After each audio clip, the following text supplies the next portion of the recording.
This movement is proudly brought to you by Shelter Zimbabwe.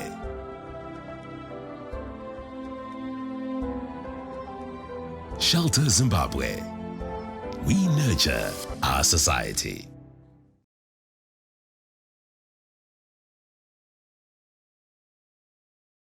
Good day, viewers. Welcome to yet another episode. My name is Chester Mende. I am the Managing Director of Shelter Incorporated. This program is a program that is targeting stakeholders in real estate to discuss a variety of things that the real estate industry and all its stakeholders encounter on a day-to-day basis.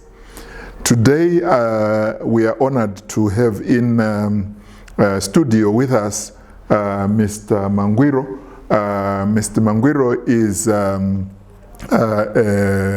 a realtor, a man who has many hats.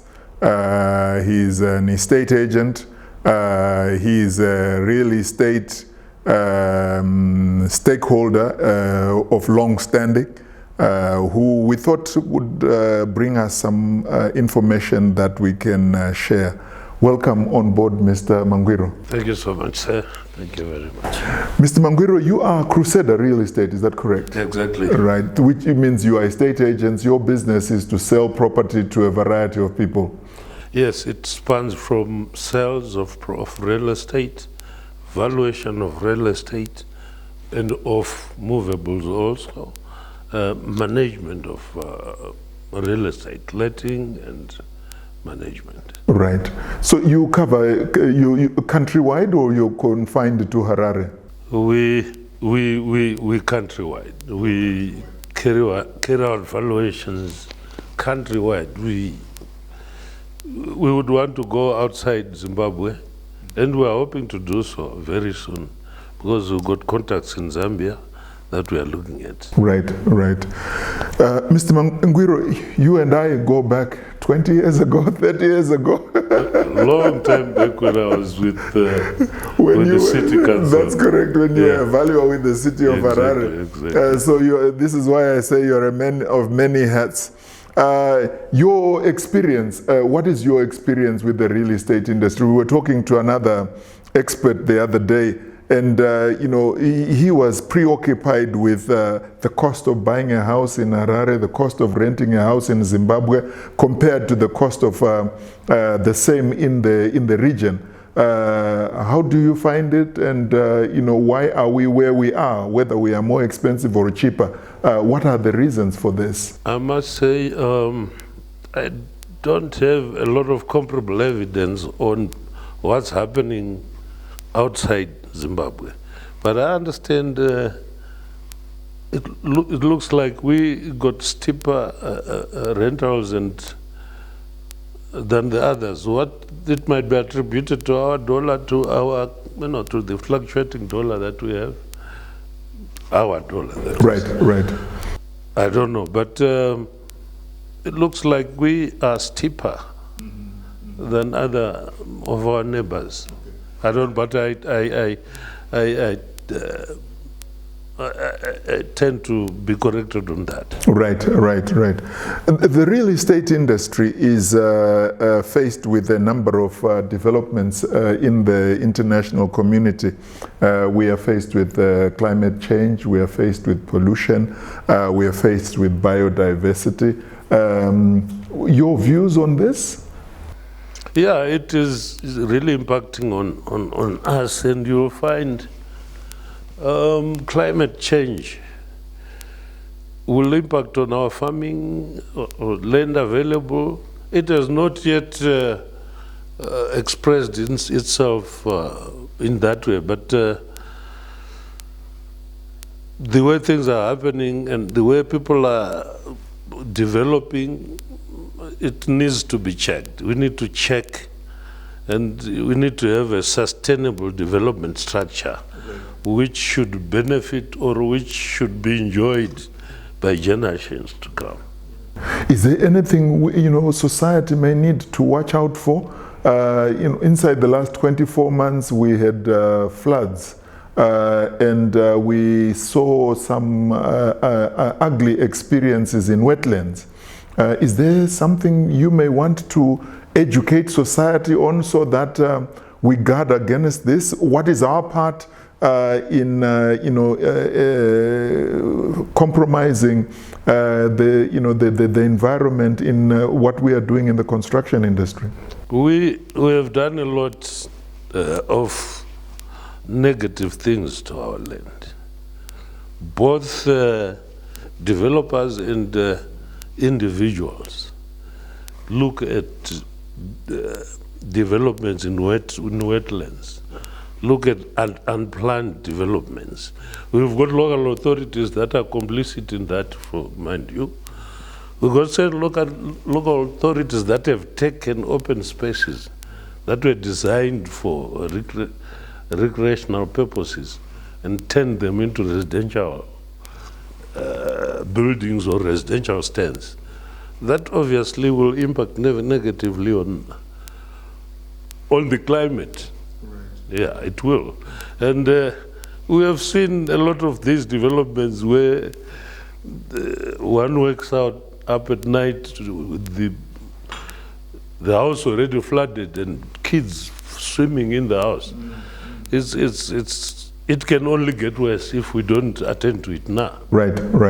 Obviously, anybody who is building on a wetland, regardless of how he acquired it, whether it was acquired through local authorities or in their private capacity, be it in rural or agricultural land, need to be warned against this, because these wetlands are there for a reason.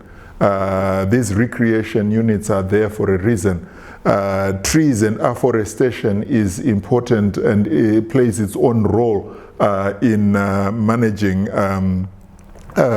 climate change. So I hope that society is alive, but do you have any hints that you can share with society?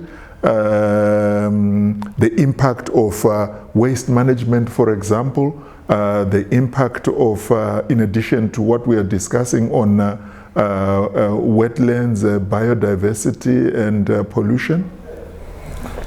Yeah, there are so many things that we could do, and so many things that have been done wrong. I remember sometime a long time ago, when I was a young realtor, the government invited heads of state to do some afforestation, which they called Friendship Forest, where the Chinese have built that long chain now. Right. Heads of state came, planted those trees, and it was going up, but some authority came and they said it was not necessary. It was not necessary to stop 3 million development to save a few frogs and trees. That's what it is. Save a few frogs and trees.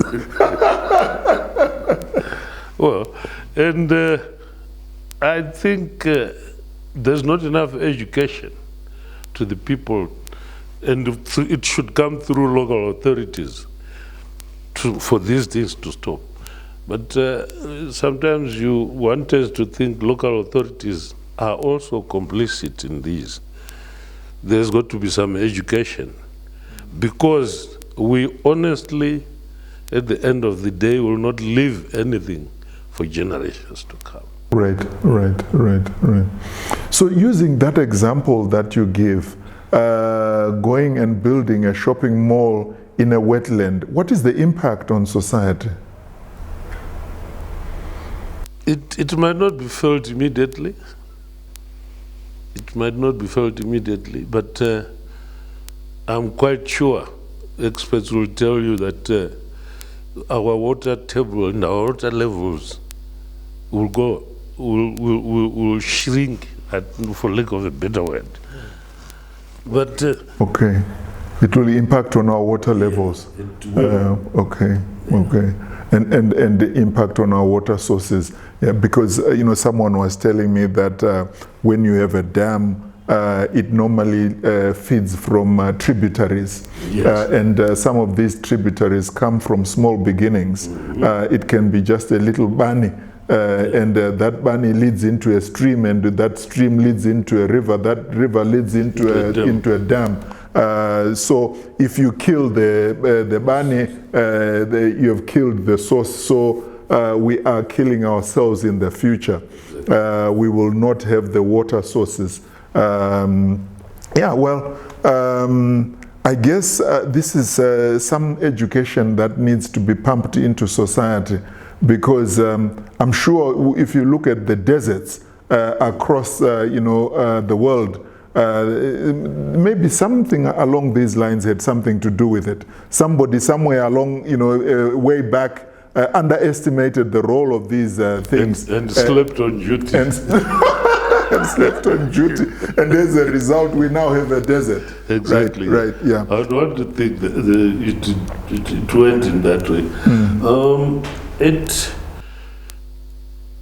It is also important to look at how, say, generations, how people in 20 years' time, what will they be left with to build with or to build on? Right.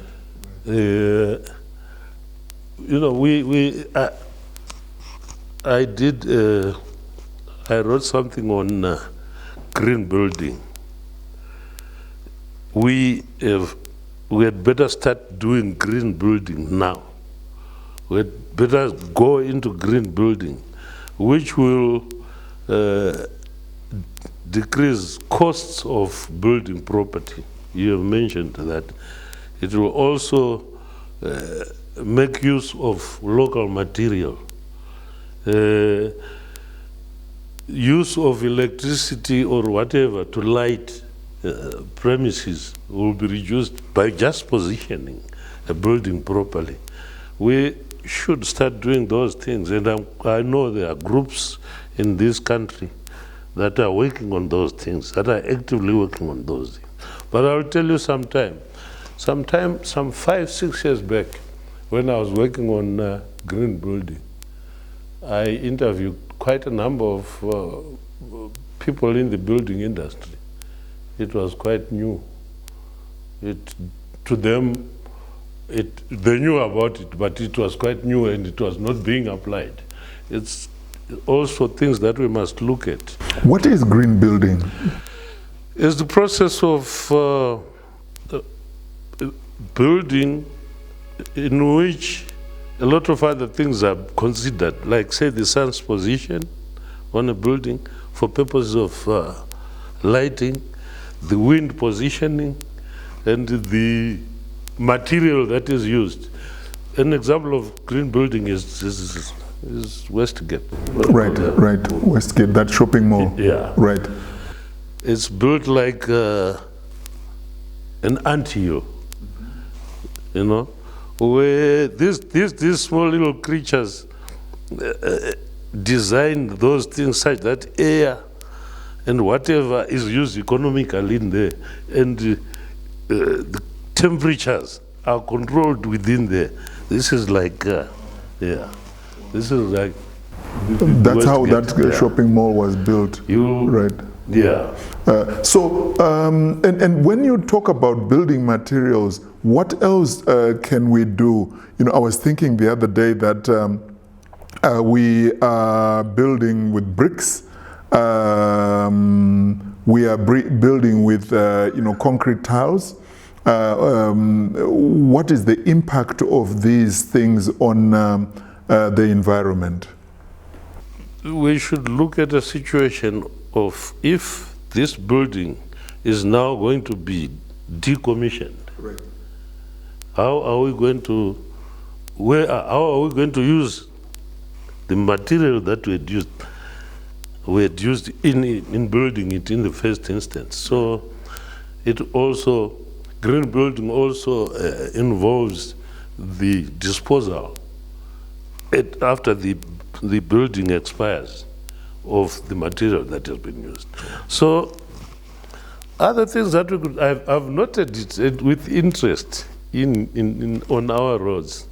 Our roads, we have started using local logs for signposting. Right. Yeah, that's green building. Right. Because we are not going to, we don't have to import a lot of those material from outside, or, you know, we are using our local material. That's part of green building. All right. And so you are encouraged that we are doing something about it. We are moving in that direction. Yes, we are maybe at a very small small pace. We're not moving fast enough. But yeah, we could be faster. We could be faster than we are going at the moment. But right. It's heartening to see people starting to embrace some of those building methods. It's heartening. Right, right. Well, it's quite thought-provoking, isn't it? But also very encouraging. So you are comfortable that you know, the real estate industry is doing its part to address this matter, so that we make a positive contribution to climate change. Yes, we've got good people in the industry. We've got good men and women who are working on improving all those things, and who every day are trying to maybe educate the public and stakeholders on some of these things. You will see there winter schools and things like that in the built environment. We've got people that are working. We're working on it, but I guess the journey of 1,000 miles begins with the first step. So we will be there one of these days. Well, it's very interesting. Thank you very much, Mr. Mangwiro. Viewers, we will be back just now in our next segment, where we will continue with Mr. Mangwiro just to expand on the role of the various realtors that are in this sector. Thank you. This movement is proudly brought to you by Shelter Zimbabwe.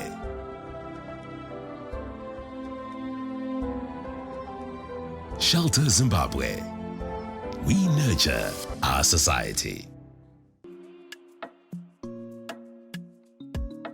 A very small percent of smart people can predict what the future holds and invest wisely. Investments that guarantee a secure future and generational wealth. Real estate is one investment that can never go wrong, especially when dealing with a tried and tested company. As Shelter Zimbabwe, having been in the property development business for over 3 decades, we derive satisfaction in giving our valued clients smart housing solutions, providing modern and sustainable built-up residential spaces of unsurpassed quality. Be a smart investor. Discover and experience the joy of owning a home. Yes, where others see just land, we see not only homes, but a lifestyle so desirable and worth living. A redefinition of urban living in a modern, urban, and serene environment. Witness the beauty of a worthwhile and secure investment by a team which brings it all together and dedicated to achieving extraordinary results. With us, you can get a service stand where you can build your dream home to suit your unique taste and style, as we offer an assortment of high, medium, and low density housing options. We are there to create endless possibilities. Our ultimate desire being to build homes specifically designed with you in mind, to give you the luxury and comfort you deserve. with 1-bedroom apartments for young professionals, 2-bedroom apartments for growing families, and spacious 3-bedroom apartments with ample space for maximum expression. At Shelter Zimbabwe, your dream home is just a step away.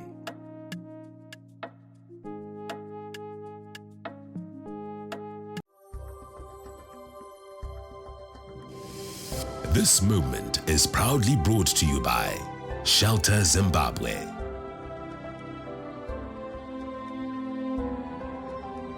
Shelter Zimbabwe.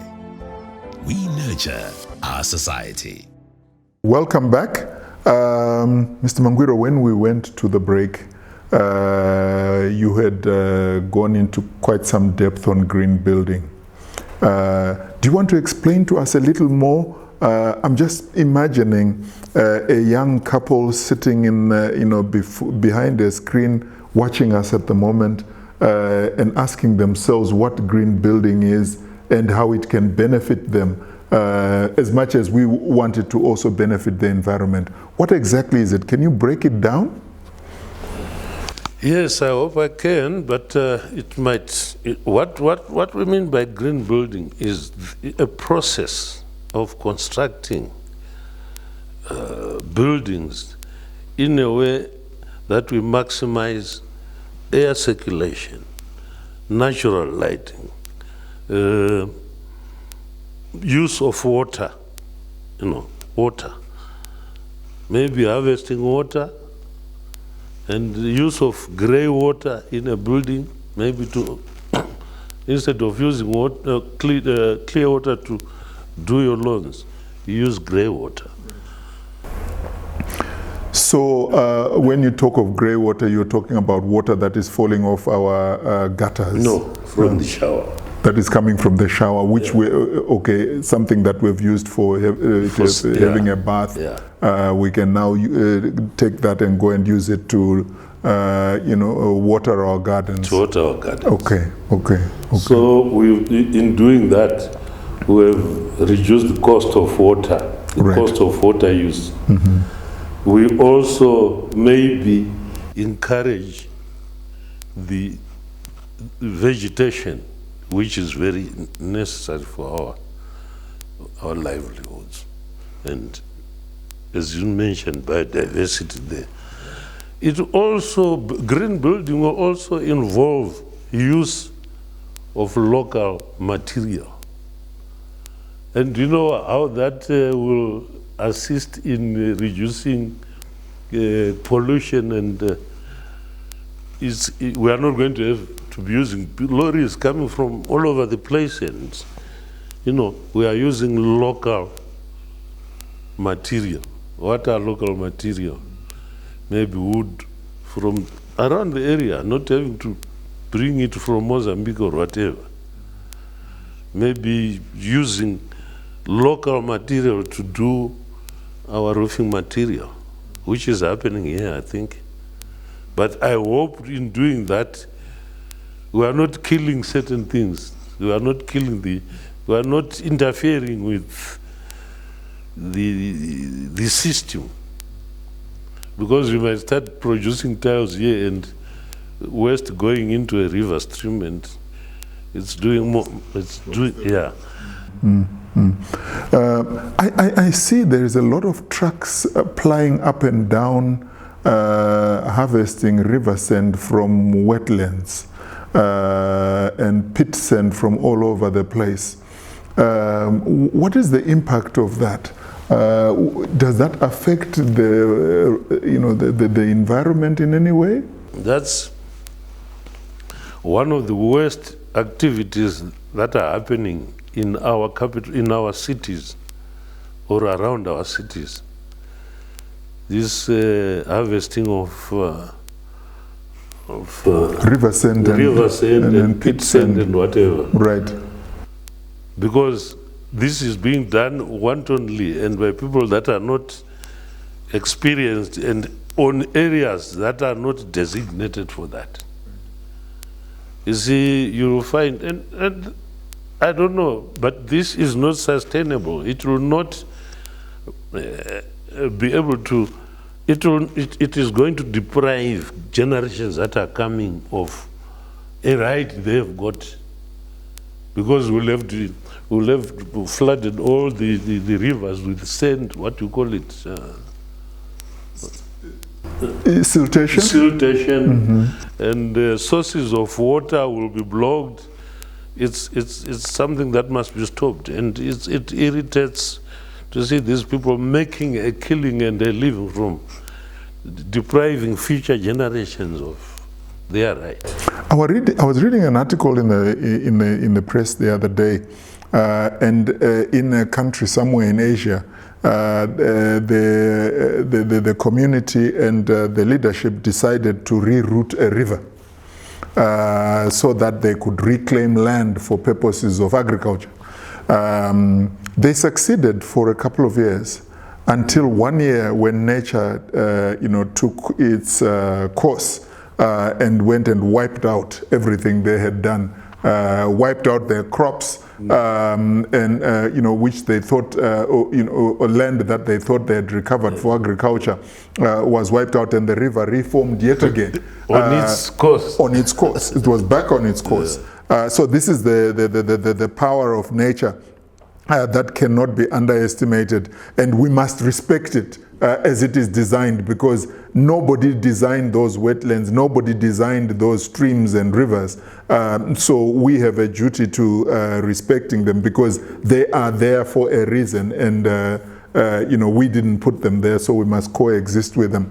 And I guess, so what can these lorries do, or these people that are building, what can they use for rivers? And given that we are saying it is hurting the ecosystem. I'm quite sure there should be a situation where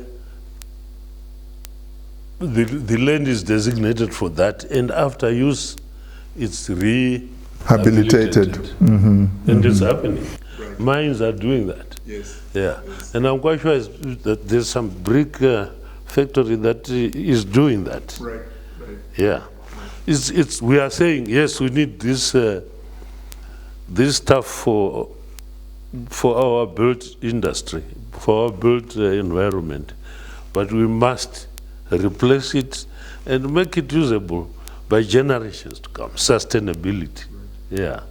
Is it something that you as realtors are doing anything about, or you are just watching and leaving it to the authorities? Can't society do something to assist?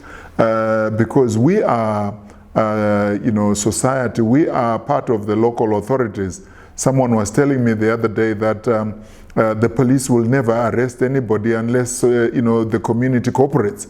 So to that extent, we are a significant part in how society evolves and is managed. Yeah. Your question is there anything we can do? Yes. Is there anything we can do? Is there anything you, in your various associations, are doing about it? As realtors, now and again we meet and we encourage each other to refrain from doing business with people of that nature. But you cannot, in this economic situation, in our economic situation, you cannot really make sure that is policed and done. But we normally sit and ask our members to contribute and to be exemplary in some of these things. But look, because the carbon trail is there, if I'm going to be building a house, somebody is going to will have to get the pit sand and river sand from somewhere, and wood to do the trusses from somewhere. I think there should be a local central authority that should manage and monitor those things. You believe beyond EMA? Do we need anybody more than that? I don't know if EMA can be said to be effective. Maybe it's because of limited resources. But things are happening and the EMA is there. Yeah. And they need to be, somebody needs to do something about it. Yeah, right. Tell me, in communities we notice there are boreholes, and there are boreholes in new settlements. Now in these new settlements, invariably the people that are building their house are forced to, well, in the initial stages, they are forced to operate on Blair toilets. Is there a rule on contamination? I don't know if you can see where my question is going. There is 200 houses being built in an establishment. Each one of them has got a Blair toilet, and each one of them has got a borehole or a well of some kind. Is that, are we not, drinking contaminated water? We could do better, but look, there's nothing that can be done. People need houses, as you are saying yet. People need accommodation, and they will take anything that comes. There used to be bylaws, around local authorities which would limit maybe putting boreholes in a certain stand sizes, or I think there's something like that. I'm not a water engineer, but I know in Glenmore or Glenview, where this cholera epidemic starts with, it's because of those wells. The wells and the Blair toilets and all that jazz is because of the wells. I don't know what should be done, but it should be enforced that people on a development should provide all those services before a development can be fit for the purpose it has been built for. I know because of shortage of houses and because of the pressures, certain things are shortcutted, but it leads to a lot of disasters in the end. So it must then follow that the sewer bursts that we have and the boreholes in the vicinity must be challenged. Yeah, they should. They should. I suppose, and as evident in cholera and such like portable diseases that we encounter. Sometime back, sorry, Mr. Man, sometime back I read of a report on borehole water. They tested borehole water, and more than 90% or so of the borehole, the water that was there was not fit for human consumption. I don't know if but this is what is happening. But what measures can be done to provide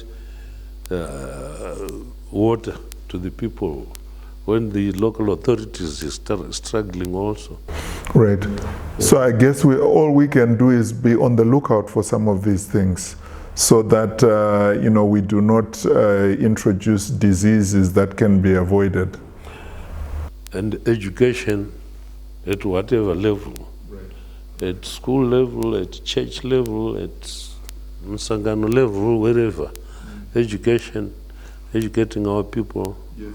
Yes, because we are our own solution to how we operate. So tell me, just coming back a little to your everyday life, the youngsters who are looking to start a new life, they want to buy a home, they want to build a home. What opportunities do you have? You mean personally? In your company and as estate agents in general, is there anything that they can look to assist them? Yes, there are a lot of initiatives. Entry points. Entry points, like say buying a small little stand on terms. This is happening, where you put in a deposit and you pay over a period We did Johannesburg Township some time back. That's in Norton, right? Yeah, that's in Norton. It worked. That can be for starters, people that are starting, with a modest salary. You stand and you build.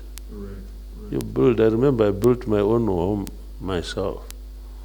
Started in a cottage, and then I don't know about banks, and I don't know about interests in the banks, but stands are available for the people with people that are who are beginning in life. Right. Okay, thank you very much for giving us your time, Mr. Mangwiro. No doubt we will be inviting you some more to talk of other things. Please be feeling free to contribute discussion points that we can come and discuss with you in future episodes that will benefit society and the generality of our growing country. To the viewers at home, thank you very much for listening to us and for giving us this opportunity to share with you yet another episode. And all that remains is for me to ask and invite you to like and share and give us your views so that we can benefit from your contributions and we will share back by way of crafting episodes that answer this, or by responding one-on-one on the issues that you raised. Thank you very much. Thank you, Mr. Manny. This moment was proudly brought to you by Shelter Zimbabwe.